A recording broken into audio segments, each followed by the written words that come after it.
How's it going, everyone? Nick here, and today we're going to talk about Supergirl Season 6, Episode 14, titled Magical Thinking.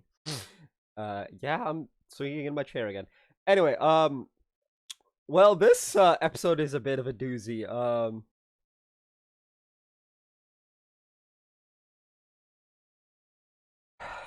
Okay, where to start?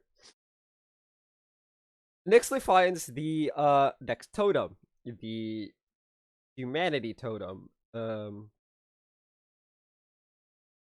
with it, uh, who she frame one activates it as Supergirl gets there, and it seemingly has no effect. We later find out that the effect was it robs the compassion, empathy, etc. of humanity, insinuating that those feelings are part of humanity and not just a byproduct. But we're gonna go with that. That's gonna be the canonical reason that it does that. Let's go with it. Even though in reality, no, not at all.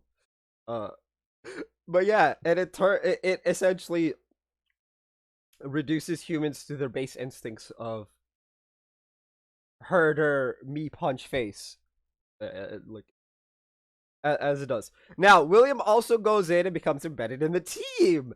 Hey, I didn't mention that in last week's review. No one called me out on it. But yeah, he told Nia that he wanted to become embedded with the Super Friends, and he's now embedded with the Super Friends. And ground rules: he's not allowed to mention that Lena's the one with magic, or mention the location of the tower. Which, to be fair, both of those it's a rocky area. Like, it's not like suppression. He's like the source because they're the source and whatnot. You gotta protect your source, kind of thing. Which is all fine and dandy. Anyway, Lena's struggling with her magic. She tries a spell, and the spell backfires and switches Nia's rights and lefts in her brain. So Nia describes it as Lena broke my brain, which yeah, pretty much. Anyway,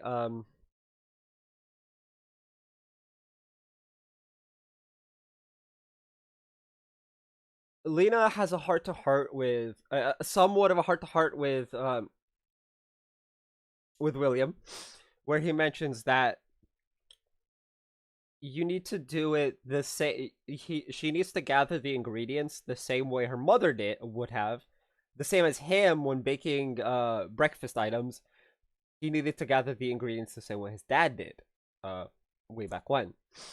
And so she realizes, oh, we bought one of the ingredients store bought. My mom wouldn't have done that. We need to go to the botanical gardens to grab the ingredients. Now, Supergirl, Lena, and William all go to the botanical gardens. They find the seeds that they need, and Lena successfully manages to cast the spell. Unfortunately, Latin is very Latin can be very vague. And so what it did, the spell worked successfully. But Lena didn't understand what the spell was gonna do. This is not Lena's fault. This is not the spell's fault. This is just the way it is sometimes. It amplified the effects that Nixley had cast.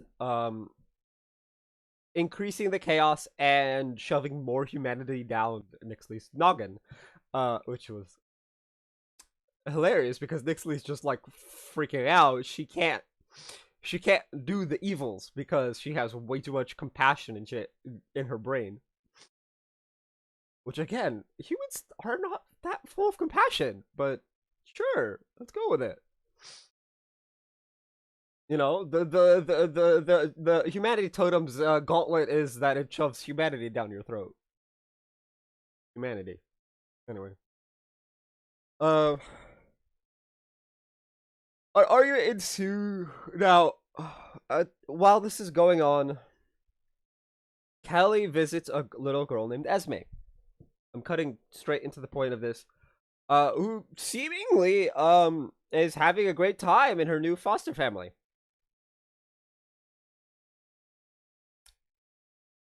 When she manages to defend herself and her new foster mom from an alien attacker who breathes fire by breathing fire. Anyway, uh, this causes the mother to reveal her true colors later on. Now, I'll get to that when I get to it. The Super Friends, Supergirl suggests that Lena essentially repeatedly to amplify the totem's effects more, to overwhelm Nixley with humanity and force her to give it up. Right? Force her to reverse the effects. Lena is initially against this idea because Nixley reminds her of Lex.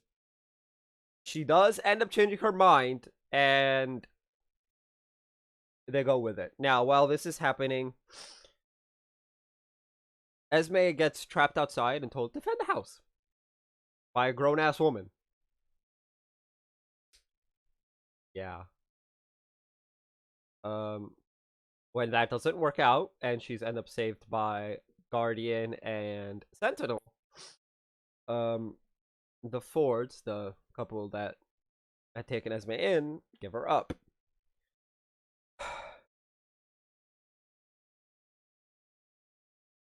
The Super Friends successfully recover the humanity totem and lock it away.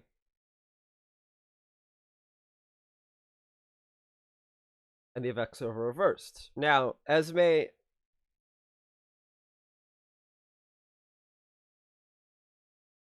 towards the end of the episode, it very much looks like Esme's gonna get adopted by Kelly and Alex, which would be amazing. I think Alex was the one who wanted kids, but her previous significant other, Floriana Lima or something like that, the girl who was played by her, I forget the girl's name. This was so long ago. This was like 3-4 years ago, if not longer. Hold up.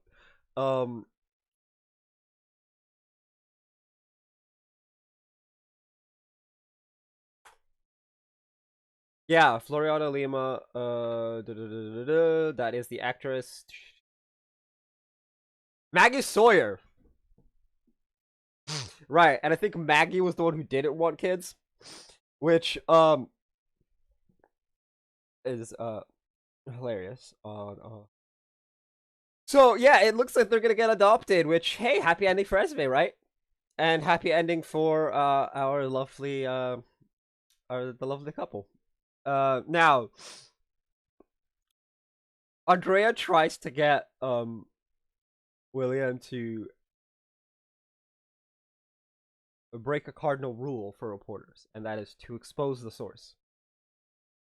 Like, outright expose the source in every way possible. And William's like, nah, we're doing this my way. Not your way, not the Super Friends way, my way. And she's like, okay, then I'll just put you near the bathrooms. And I'm like, when she said this, I was just like, bruh.